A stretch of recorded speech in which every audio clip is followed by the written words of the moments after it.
Assalamualaikum warahmatullahi wabarakatuh teman-teman. Ketemu lagi di channel Ayu Ningsi Official. Di video kali ini kita akan membahas tentang kisi-kisi soal UPAD tahun 2024. Buat teman-teman yang sudah mengikuti ujian UPAD di Bogor pada tanggal 9, 10, dan 11 Desember tahun 2024, tentunya ada yang senang, ada yang sedih, dan juga ada yang kecewa. Dan bagi teman-teman yang akan mengikuti UPAD untuk gelombang berikutnya yang berada di Yogyakarta pada tanggal 15, 16, dan 17, mungkin ada baiknya juga untuk menonton video ini. Dan buat teman-teman yang belum berhasil untuk mengikuti UPAD juga jangan kecewa, teman-teman juga bisa mempersiapkan diri ke depan untuk menghadapi UPAD. Di video ini teman-teman saya akan mengulas beberapa soal-soal UPAD yang terbaru tahun 2024 ini. Jadi pastikan teman-teman menyiapkan alat tulis ataupun laptop ataupun HP untuk mencatat, dan teman-teman harus mencari jawabannya sendiri ya, supaya teman-teman lebih ingat dan lebih siap dalam menghadapi UPAD 2024. Selamat menonton. Semoga video ini bermanfaat buat teman-teman semuanya. Dan teman-teman sebelum mengikuti ujian, teman-teman tadi sudah usaha, sudah upaya, teman-teman harus berdoa untuk memperoleh hasil yang terbaik. Karena meskipun juga teman-teman sudah mempersiapkan diri secara matang, tapi begitu teman-teman dihadapkan pada soal-soal, mungkin saja ada soal-soal yang belum teman-teman pelajari sehingga mungkin teman-teman itu kesulitan untuk menjawab. Makanya kita harus tetap optimis, berdoa, dan berusaha. Serahkan semuanya kepada yang di atas, karena rezeki kita sudah diatur, lulus ataupun tidak lulus itu sudah ada ketetapannya. Yang penting kita selaku manusia harus terus berusaha. Dan teman-teman, untuk soal apa-apa saja nih yang ditanya, tentu teman-teman sudah penasaran ya, dan saya juga akan mengupas beberapa soal ya. Nah, di sini yang pertama itu adalah setiap hari soalnya itu sangat bervariasi antara sesi 1, 2, dan 3. Karena pada saat UPAD nanti teman-teman akan dibagikan dalam beberapa sesi ujian pelaksanaannya termasuk harinya. Jadi seperti yang di Bogor itu dibagi dalam 3 hari. Dalam satu hari itu ada 3 sesi. Jadi nanti teman-teman akan dibagi dalam beberapa sesi.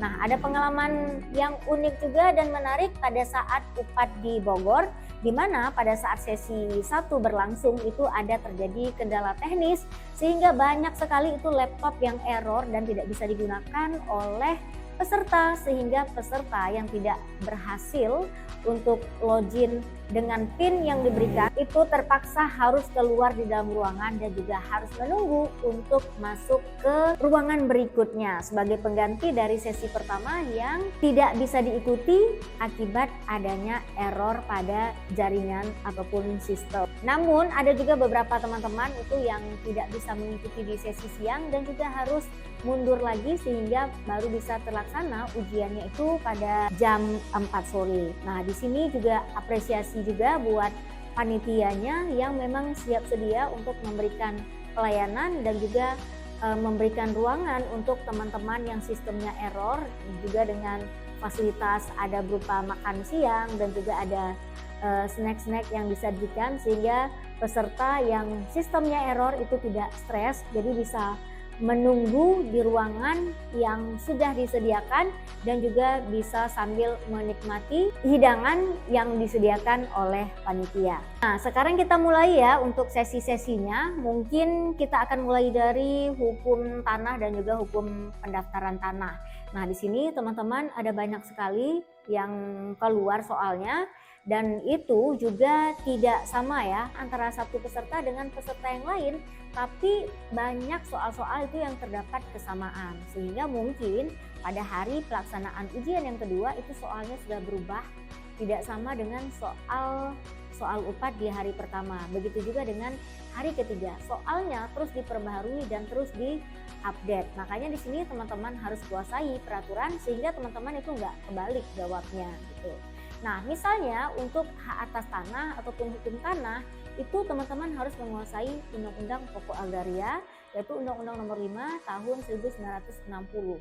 Karena dari hukum tanah atau Undang-Undang Pokok Agraria ini banyak sekali soal-soal yang keluar. Jadi teman-teman itu harus menghafal atau mengingat pasal 1 itu tentang apa, pasal 2 tentang apa, karena itu juga banyak sekali, misalnya seperti fungsi sosial. Fungsi sosial tanah itu ada di pasal berapa. Selain itu, teman-teman juga ada pertanyaan terkait pembaharuan agraria dan pengelolaan sumber daya alam yang diatur dalam TAP MPR ke-9 tahun 2001. Di antaranya itu ada beberapa 12 prinsip pembaharuan agraria. Nah, ini teman-teman juga harus hafal ya. Lalu definisi apa itu hukum tanah, apa itu hukum tanah nasional, dan juga sejak berlakunya UUPA itu mencabut beberapa ketentuan. Ketentuan apa saja yang dicabut? Lalu juga ada pertanyaan terkait tujuan UUPA dan apa saja azas-azas hukum tanah nasional. Terkait azas pemisahan horizontal ini juga ada ya teman-teman pertanyaannya. Jadi teman-teman, kisi-kisi yang saya kasih tahu tadi itu adalah soal-soal yang keluar di UPAT tahun 2024. Jadi teman-teman harus mencatat ya. Ada juga nih teman-teman terkait hierarki hak penguasaan atas tanah. Nah, ini semuanya ada dalam UUPA seperti hak bangsa Indonesia yang tercantum dalam pasal 1 UUPA. Lalu juga ada hak menguasai negara di pasal 2 UUPA, ada hak ulayat masyarakat hukum adat di pasal 3 UUPA, dan ada hak individu terkait hak atas tanah, primer dan juga sekunder. Lalu ada hak jaminan, hak milik atas satuan rumah susun dan juga tanah wakaf. Lalu juga ada pertanyaan terkait bumi adalah definisi air dan juga definisi ruang angkasa dan hubungan antara bangsa Indonesia dengan bumi, air serta ruang angkasa adalah hubungan yang bersifat abadi. Itu tercantum di dalam pasal berapa. Lalu apa itu definisi hak atas tanah? Hak atas tanah menurut sifatnya terdiri dari apa saja? Ada juga pertanyaan apa itu definisi tanah negara, tanah reklamasi, tanah timbul, tanah yang berasal dari pelepasan atau penyerahan hak, tanah yang berasal dari pelepasan kawasan hutan, tanah terlantar, apa itu hak milik dan subjek hak milik itu siapa saja, dan bagaimana proses terjadinya hak milik, dan bagaimana juga dengan terkait hak milik warga negara asing. Apa itu definisi ruang atas tanah, definisi ruang bawah tanah, definisi dari tanah musnah, dan juga definisi dari tanah swapraja. Rumah susun diatur dalam Undang-Undang Nomor berapa dan apa definisi dari satuan rumah susun. Dan teman-teman juga harus membaca Keputusan Menteri ATR KBPN nomor 1339 tentang pemberian hak atas tanah secara umum dan terkait pemberian hak dengan surat keputusan pemberian hak atau SKPH.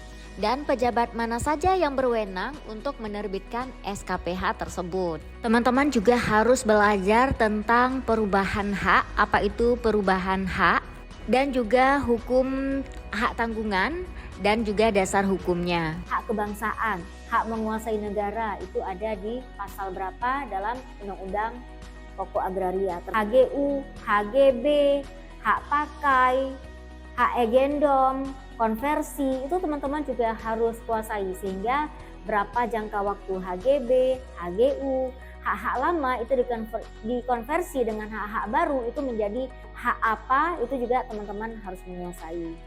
Jadi banyak sekali pertanyaan terkait hukum tanah dan juga pendaftaran tanah, termasuk misalnya pendaftaran tanah sistematis itu apa, sporadik apa itu panitia B. Terkait teori-teori itu agak lumayan ditanya teman-teman. Jadi bayangkan kalau misalnya teman-teman hanya belajar dari soal tanpa membaca peraturan, tentunya itu adalah salah satu sumber kegagalan dari teman-teman. Tapi kalau teman-teman membaca peraturan dan bisa memahaminya, apapun bentuk soalnya, tentunya teman-teman akan dengan mudah bisa menjawabnya, dan teman-teman juga bisa menggunakan analisa dan juga logika dalam menjawab beberapa pertanyaan yang disuguhkan. Jadi teman-teman kuasailah Undang-Undang Pokok Agraria dan juga peraturan pelaksananya hingga peraturan menterinya terkait hak-hak atas tanah, hukum tanah, dan juga pendaftaran tanah. Terkait pendaftaran tanah, tentunya teman-teman juga harus menguasai PP nomor 24 tahun 97 tentang pendaftaran tanah dan juga PP nomor 18 tahun 2021 tentang hak pengelolaan hak atas tanah, satuan rumah susun, dan pendaftaran tanah. Serta turunan-turunannya seperti peraturan menteri, apa itu definisi pendaftaran tanah yang diatur dalam pasal 19 UUPA, dan juga pendaftaran tanah menurut pasal 1 angka 9 PP nomor 18 tahun 2021.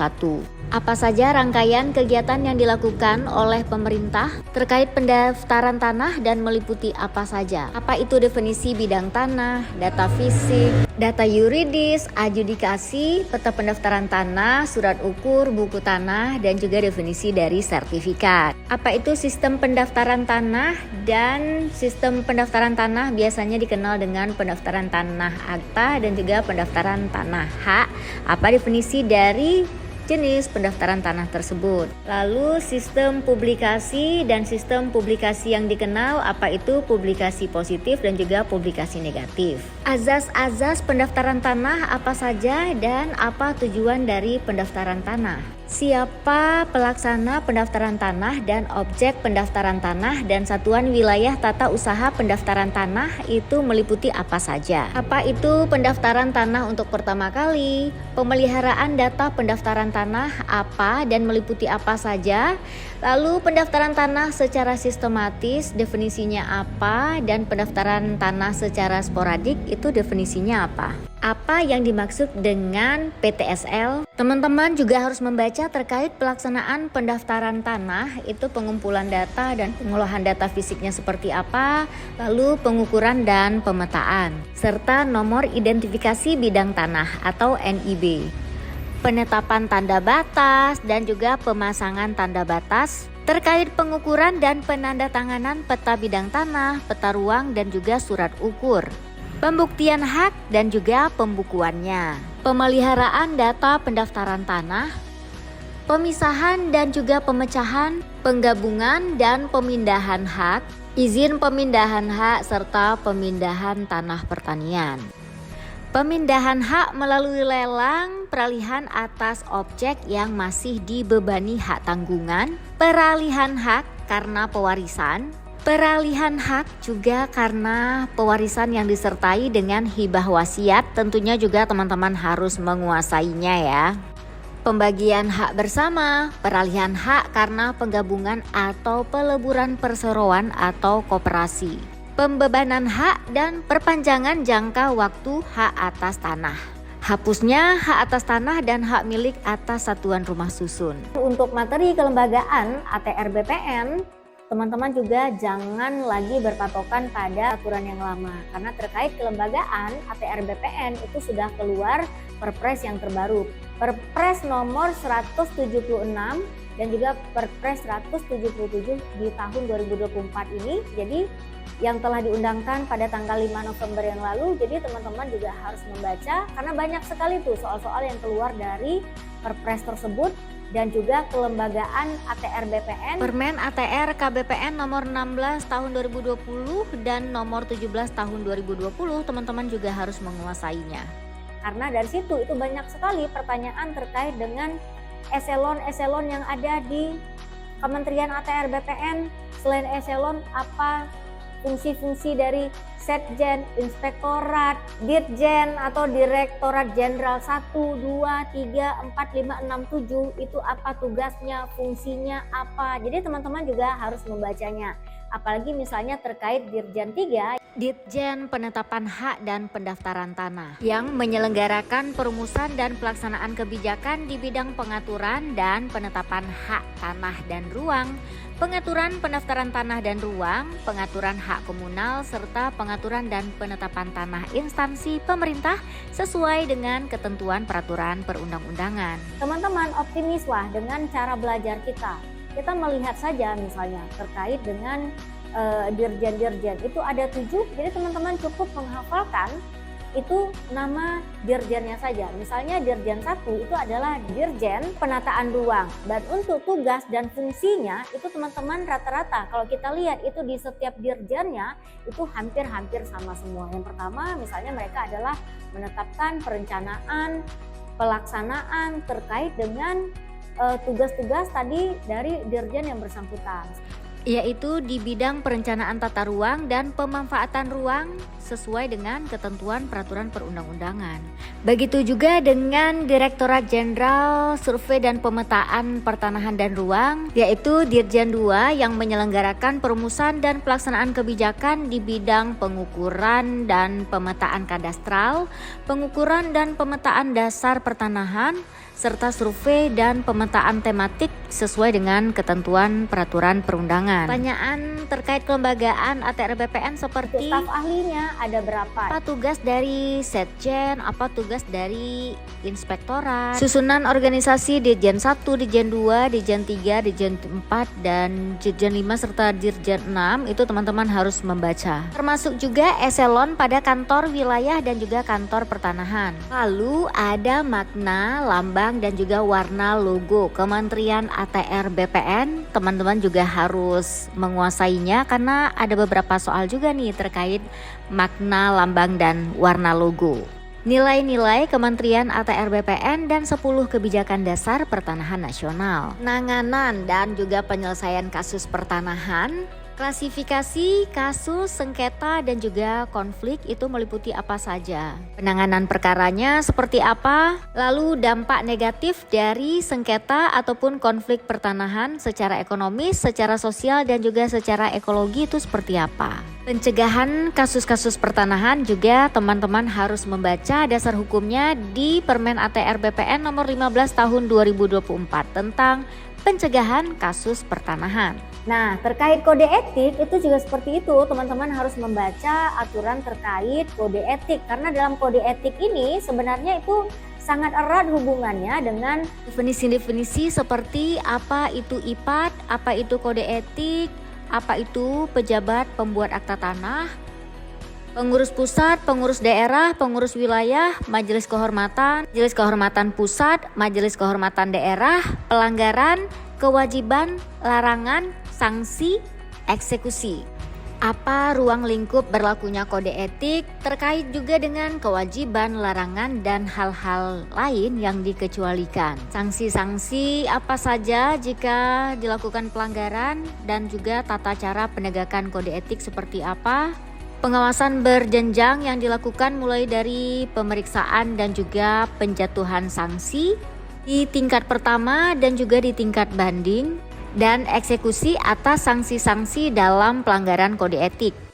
Terkait kode etik, teman-teman itu juga harus membaca rumusan kode etik yang tertuang dalam nomor 112/4.14/2017 pada tanggal 27 April 2017. Teman-teman itu tentang peraturan jabatan PPAT. Untuk aturan-aturan tentang PJ PPAT ini teman-teman itu banyak sekali pertanyaan seputar apa itu PPAT, PPAT sementara, PPAT pengganti, siapa saja PPAT yang ditunjuk dan diangkat, apakah PPATS itu ditunjuk atau diangkat oleh menteri. Begitu juga dengan PPAT khusus itu ditunjuk atau diangkat. Nah, ini juga teman-teman harus menghafalkan. Siapa saja PPAT yang wajib disumpah? Bagaimana bentuk kop PPAT, bentuk sampul PPAT, huruf apa yang digunakan? Itu juga sering sekali ditanya. Persiapan pembuatan akta terkait yang diatur dalam pasal 97 Permen ATR KBPN nomor 16 tahun 2021 itu sebelum melakukan pembuatan akta harus dilalui dengan kegiatan apa saja, dan bagaimana penolakan pembuatan akta yang bisa dilakukan oleh PPAT, serta penolakan pendaftaran peralihan atau pembebanan hak atas tanah yang dilakukan oleh kantor pertanahan. Terkait dengan pajak penghasilan atau PPh, teman-teman juga harus membaca PP nomor 34 tahun 2016, apa saja pajak penghasilan dan besarnya PPh dari pengalihan hak atas tanah dan atau bangunan, dan pengecualiannya atau dikecualikan dari kewajiban pembayaran atau pemungutan pajak penghasilan itu untuk siapa saja dan besarannya itu berapa. Teman-teman juga harus belajar terkait BPHTB atau bea perolehan hak atas tanah dan bangunan, terkait besarnya NPOP-TKP yang ditetapkan paling rendah itu sebesar berapa, dan tarif BPHTB-nya itu ditetapkan paling tinggi itu berapa persen, bagaimana jika ada BPHTB terutang. Juga terkait laporan bulanan yang harus dilaporkan oleh BPAT dan juga dendanya itu seperti apa. Tugas pokok dan kewenangan PPAT itu apa saja, pengangkatan dan pemberhentian PPAT, rangkap jabatan PPAT, pemberhentian PPAT, bagaimana bentuknya pemberhentian dengan hormat, pemberhentian tidak hormat, dan juga pemberhentian sementara. Jenis-jenis pelanggarannya itu apa saja? Kewajiban PPAT setelah disumpah itu apa saja? Apa yang dimaksud dengan pelaksanaan jabatan PPAT secara nyata? Terkait dengan kantor dan administrasi PPAT itu seperti apa? Tempel jabatan PPAT, termasuk juga papan nama PPAT, kop surat PPAT, kewajiban, larangan, cuti, dan hak-hak PPAT. Apa itu renvoy dan bagaimana renvoy akta PPAT dan penomoran serta pembuatan akta PPAT itu seperti apa? Terkait pembacaan akta PPAT itu ada di dalam pasal berapa? Buku daftar akta PPAT apa saja? Termasuk penjilidan akta dan juga warkah pendukung aktanya, dan kewajiban PPAT setelah pembuatan akta. Seperti laporan bulanan, protokol PPAT itu seperti apa saja isinya protokol PPAT, dan juga definisi protokol PPAT itu apa, honorarium PPAT, dan juga terkait pembinaan dan pengawasan PPAT. Majelis Pembina dan Pengawas PPAT, tugasnya apa saja dan terdiri dari beberapa orang.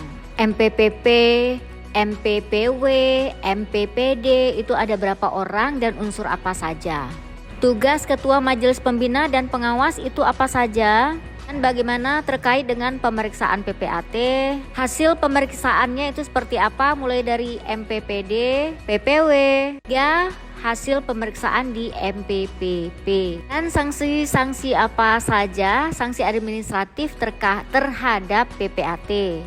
Sanksi teguran tertulis itu terdiri dari apa saja dan dalam hal apa saja. Dan sanksi pemberhentian sementara dengan jangka waktu paling lama 6 bulan itu dapat dijatuhkan kepada PPAT dalam hal apa saja. Terkait sanksi pemberhentian dengan tidak hormat itu dijatuhkan kepada PPAT dalam hal apa? Ada beberapa contoh soal itu terkait kasus warisan atau kasus jual beli, yang nanti pertanyaannya adalah akta apa yang dibuat berdasarkan kasus di atas. Apa langkah yang harus dilakukan oleh PPAT terhadap kasus tersebut? Berkas apa yang harus dilengkapi oleh PPAT dalam kasus tersebut? Nah, jadi teman-teman, terkait tadi kewenangan PPAT untuk membuat 7 akta apa saja yang harus dibuat oleh PPAT, itu teman-teman juga harus hafalkan. Perbuatan hukum apa saja yang harus dibuat oleh PPAT sesuai dengan kewenangannya. Jadi teman-teman, itu 7 kewenangan PPAT dalam membuat akta-akta itu juga teman-teman harus hafalkan. Bagaimana bentuk dari akta jual beli, akta tukar menukar, akta hibah, akta pemasukan dalam perusahaan, akta pemberian hak pakai, akta pemberian hak guna bangunan di atas tanah hak milik, dan juga akta pemberian hak tanggungan, serta akta surat kuasa membebankan hak tanggungan. Itu teman-teman harus mengetahui bagaimana formatnya dan apa saja atau siapa saja para pihaknya, dan untuk objek atau perbuatan hukum seperti apa teman-teman harus membuat akta-akta tersebut. Jadi sekali lagi teman-teman, jangan panik, belajarnya tidak usah serabutan. Artinya mungkin dengan waktu yang tersisa ini teman-teman bisa membaca beberapa peraturan. Setelah teman-teman membaca peraturan-peraturan tersebut, nah untuk melatih kemampuan teman-teman, barulah teman-teman bisa menjawab beberapa pertanyaan yang beredar di dalam grup-grup hanya untuk mengetahui pengetahuan teman-teman sejauh mana. Apakah teman-teman bisa menjawab soal-soal yang beredar, ataupun teman-teman masih perlu waktu lagi untuk latihan untuk bisa menjawab beberapa soal yang ada. Nah, itu adalah beberapa tips dan trik yang saya lakukan pada saat saya mengikuti ujian PPAT, sehingga teman-teman, alhamdulillah nilai saya itu adalah 131. Nah, jadi persiapan saya itu pada saat itu 2 minggu cuma ujiannya, 2 minggu persiapan pelaksanaan ujian, tapi saya memanfaatkan waktu karena dalam 2 minggu itu tidak mungkin setiap harinya kita bisa belajar full dari pagi hingga malam. Jadi pergunakan waktu di sela-sela aktivitas dan juga kegiatan kita untuk terus membaca dan juga mengupdate serta terus mengasah pengetahuan kita. Bagi teman-teman yang belum lulus, tentunya teman-teman jangan kecewa, terus aja mempersiapkan diri bagi teman-teman sehingga pada saat UPAT berikutnya teman-teman berhasil lulus. Next video kita akan membahas lagi nih detail soal yang keluar pada saat pelaksanaan UPAT tahun 2024. Jadi terus pastikan untuk terus tonton video ini. Sampai jumpa.